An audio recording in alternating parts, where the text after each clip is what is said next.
तो संशोधन लाने की बात कर रहे हैं और आप ये कह रहे हैं कि ये ट्रांसपेरेंसी जिसको जरूरत है लाने की। दूसरी तरफ है बदरुद्दीन अजमल जैसे मौलाना जो कि अपनी कट्टरपंथी सोच को बाहर निकालकर बार बार इस तरीके के बयान देते हैं। ऐसे में क्या ये आपको साजिश लगती है, फिर से हिंदू मुसलमान करने की साजिश लगती है, या जानबूझकर माहौल को खराब करने की एक कोशिश जो कि बदरुद्दीन अजमल जैसे लोग कर रहे हैं जब जेपीसी गठित हो चुकी है और चर्चा चल रही है संशोधन बिल पर? शाजिया ने जी आदाब और नमस्कार। सबसे पहले तो मैं कहूंगी कि जब आप बात करती हैं कट्टरपंथी सोच की, तो कट्टरपंथी सोच होना एक चीज है, लेकिन पूरी तरह से अहमकाना सोच होना कुछ और ही है। अब मैं लगातार भिड़ी हूँ इन सबसे, इन्हीं सब मामलों में, चाहे वो बात हो सुनते आए हैं शाहबानो केस की, तब तो खैर हम लोग बहुत छोटे थे, स्कूल में थे, लेकिन उसके बाद चाहे वो ट्रिपल तलाक की बात हो या अभी भी यूसीसी पर हम लोग बात करते हैं। लेकिन अगर आप बात करेंगे वक्फ की, आपको यकीन नहीं आएगा कि पूरी तरह से ये लोग जो लगातार इस तरह की बातें कर रहे हैं कि वक्फ जो था, ताजमहल भी हमारा है और पार्लियामेंट भी हमारा है, और लेसी यानी कि पार्लियामेंटेरियंस और सरकार जो है किसी एक शख्स को जो कहता है कि हमारे बाप दादा परदादा और परदादा के परदादा की वो जमीन है, उसको वो बाकायदा कुछ पैसा दे ताकि वो लेसी बने। अब देखिए एक दूसरी बात, जरूरी बात, आप प्लीज सुन लीजिए मेरी बात को, क्योंकि इसमें सारा सार है। इतना बड़ा ये वक्फ बोर्ड है, कितनी जमीनें इनकी है, 9 से 10 लाख एकड़ की जमीनें हैं, ये लाख एकड़ की जमीनें हैं ये, और इतना ज्यादा उसका पैसा है। लेकिन मुसलमान सबसे गरीब है, सबसे ज्यादा। तो सबसे अमीर समुदाय लैंड के हिसाब से इतना गरीब कैसे हुआ? तो बदरुद्दीन अजमल और बाकी जो लोग बैठे हैं, जो लगातार ठेकेदारी कर रहे हैं, जिन्होंने इसको भू माफिया बना दिया है, जिन्होंने कभी भी मुसलमानों की फिक्र नहीं की, हिंदुओं की तो आप छोड़िए बात, मुसलमानों की खुद की फिक्र नहीं की, ना तो तलाकशुदा औरतों की, ना तो यतीम बच्चों की, ना कोई स्कूल खोले, ना कोई मेडिकल इंस्टीट्यूशंस खोले। वो लोग इसलिए घबराए और परेशान हैं क्योंकि जो उनकी जो जिस तरह से वो उनका पूरे पैसे का दबदबा है और जो उनका पूरा लालच उनके आड़े हाथ आ रहा है, और हक की वो बात नहीं कर रहे हैं, वक्फ और औकाफ के बिल्कुल खिलाफ जा रहे हैं। जो औकाफ का मतलब है, तो काश पढ़ लेते कि औकाफ का मतलब क्या है और फिर ऐसी बात करते। इससे ज्यादा जलालत की बात नहीं हो सकती, क्योंकि ये गरीब मुसलमान का हक लगातार छीनते आए हैं और बात बात में अल्लाह को लाते हैं, बात करते हैं उसी मुसलमान की। मुझे इससे तकलीफ है। तुम कह दो कि भाई तुम शैतानी सोच है, तुम कह दो कि तुम मुसलमान के दुश्मन हो, तुम कह दो कि तुम्हारा अल्लाह से कोई लेना देना नहीं, फिर ऐसी बात करो। लेकिन अल्लाह को भी लाओगे, मुसलमानों की भी बात करोगे और काम करोगे शैतानों वाला। ये मुझे समझ भी नहीं आई बात, और इससे मुझे सबसे ज्यादा तकलीफ है। ठीक है, तहसीन पूनावाला आपके पास आते हुए, क्योंकि जिस बात का जिक्र अभी शाजिया ने किया है, 200 करोड़ रुपए सालाना का रेवेन्यू है, सबसे ज्यादा पैसा वक्फ के पास सालाना आता है, और फिर मुस्लिमों की हालत आप देखिए। दूसरी तरफ रेलवे सेना के बाद सबसे ज्यादा जमीन है, कागजात आपके पास है नहीं, फिर बदरुद्दीन अजमल जैसे लोग आ जाते हैं जो एयरपोर्ट से लेकर संसद तक पर जमीन के दावे की बात करते हैं कि ये वक्फ की है।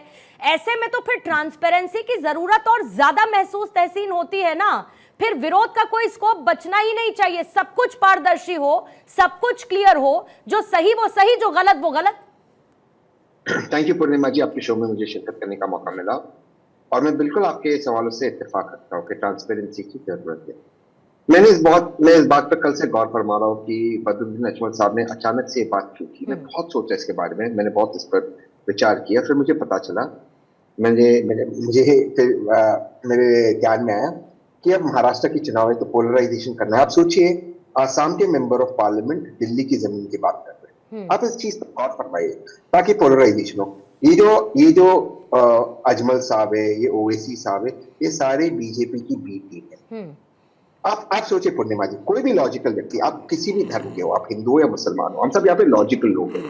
क्या आप कह रहे कि पार्लियामेंट मेरा है, ये मेरा है, वो मेरा है, बिना किसी दस्तावेज के? कहां से आके उन्होंने दस्तावेज बताया? मेंबर ऑफ पार्लियामेंट है। दूसरी चीज, ओवैसी साहब ने भी कल एक स्पीच की महाराष्ट्र के अंदर जहां चुनाव हो रहे, वो उस जेपीसी के सदस्य है जो वक्त पे बिल ला रही है, बिल को अमेंड करने की कोशिश करी, जो वक्त कानून को। ये बहुत ही अनएथिकल है। पूर्णिमा जी, आपने पार्लियामेंट को बहुत कवर किया है, बहुत अनएथिकल है कि अगर आप एक जेपीसी के सदस्य हो, आप उसकी बात जेपीसी की बात करो, लेकिन ओवैसी साहब कर रहे हैं। ये किसकी मदद हो रही है पोलराइजेशन से? बीजेपी की मदद हो रही है। वरना क्या जरूरत है जो जेपीसी की बात है उसको बाहर करने की है? अब आप सोचिए, कोई दस्तावेज नहीं। फिर तीसरा क्या एक फैलाया जाता है कि देखिए वक्त अगर चाहता है कोई भी प्रॉपर्टी ले सकता है, ऐसे बिल्कुल नहीं है। अगर उसको कोई प्रॉपर्टी क्लेम करना है, उसका रिटन रिकॉर्ड होना चाहिए रेवेन्यू में पार्टीशन के पहले। अगर वो नहीं हो, किसी को क्लेम नहीं कर सकता है।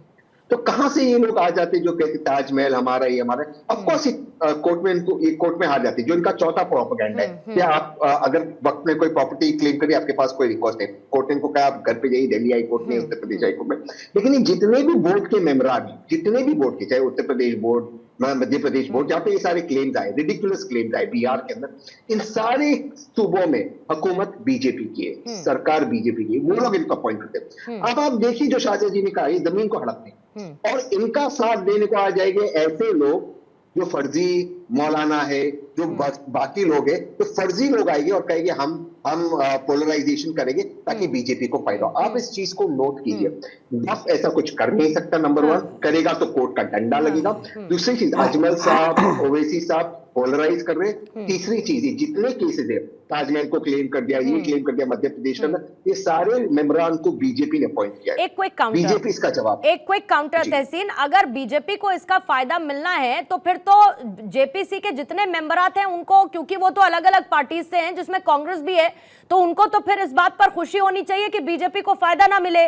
जेपीसी से वॉकआउट भी तो फिर किया जाता है, जेपीसी पर चर्चा भी तो वहां पर ढंग से नहीं की जाती। करेक्ट, बहुत अच्छा सवाल पूछा आपने। क्योंकि बीजेपी ने क्या किया कल, उन्होंने खड़गे जी जो जेपीसी के मेंबर नहीं थे, एक और उनका मेंबर ओवैसी साहब है, बिल्कुल जिम्मेदारी से करा उनका मेंबर महाराष्ट्र में पोलराइजेशन करता। दूसरी ओर उन्होंने किसी को बुलाया जो कर्नाटका का एक्स माइनॉरिटीज का वक्त का इंचार्ज थे, जिनको बीजेपी ने अपॉइंट किया। वो भी खड़गे जी के बारे में बात करते हैं, प्रेजेंटेशन देते हैं। खड़गे जी जेपीसी का मेंबर है। पूर्णिमा जी, आपने पार्लियामेंट को कवर किया, सब चीज छोड़ दो। क्या इस तरह की बातें पार्लियामेंट जेपीसी में होती है? क्या ओवैसी को अधिकार है बात करना बात? क्या बीजेपी के उस मेंबरान को अधिकार था तो खड़गे जी को अंदर लाना? ये इसलिए कर रहे ताकि चाहते नहीं जेपीसी सीरियसली फंक्शन करे, इसलिए इनके दोनों मेंबर्स इस तरह की हरकतें कर रहे हैं। और ऑपोजिशन को ये लोग चाहते नहीं कि सीरियस डिस्कशन हो ऑपोजिशन को लेकर, वरना बहुत सिंपल चीज है। वक्फ के कानून में कुछ अमेंडमेंट की जरूरत है। के रहमान खान साहब ने भी कहा है, बीजेपी भी मानती है, होना चाहिए। आप किसी भी जमीन पर आर्बिट्री नहीं ले सकते। तीन तरह की झूठ क्यों बोलती है ये लोग? इनके ताजमहल का क्लेम करने के कुछ और क्लेम करी। अभी आपके शो पे मौलाना साहब अगर हो गए, मुझे नहीं पता है या नहीं, उनको पूछ रहा बता दीजिए। अच्छा, तो बता दीजिए ताजमहल भी हमारा, ये भी हमारा। अब देखो ये पोलराइजेशन, ये सिर्फ पोलराइजेशन है और पोलराइजेशन से बीजेपी को फायदा होता है। ठीक है शाजिया, जल्दी से आपका काउंटर लूंगी। बीजेपी फायदे के लिए महाराष्ट्र झारखंड में चुनाव होने हैं और इसीलिए पोलराइजेशन की एक और कोशिश, जल्दी से काउंटर रखेंगे। फिर उसके बाद रशीदी साहब आपके पास, संजय राणा जी और साथ ही अजय जी आपके पास आऊंगे। देखिए पूर्णिमा जी, इलेक्शन तो हमेशा हो रहे होते हैं, या तो होने वाले होते हैं या हो रहे होते हैं, और इसीलिए वन नेशन वन पोल बहुत जरूरी है। और मुझे लगता है तहसीन को अपनी पार्टी से कहना चाहिए कि अगर ये बहाना ना रहे भाजपा के पास, तो वन पोल और वन नेशन की बात पर वो मोहर लगा दे। तब ऐसा कोई बहाना भाजपा के पास भी नहीं होगा, अगर उनको लगता है कि ये सही है।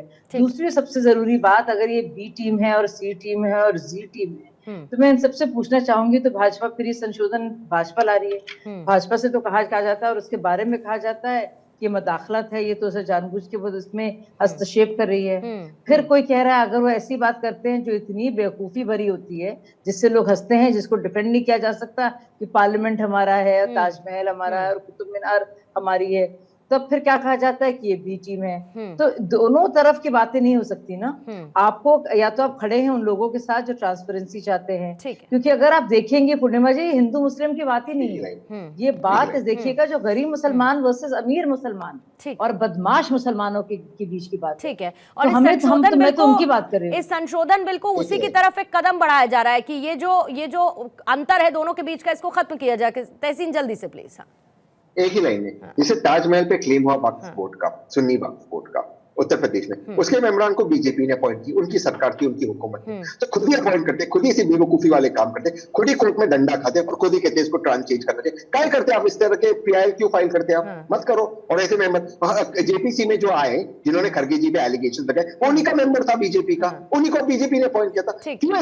बदरुद्दीन अजमल ने भाजपा के कहने पर ये बयान दिया है। ठीक है, लेकिन 100%, ठीक है, 100%, not 99।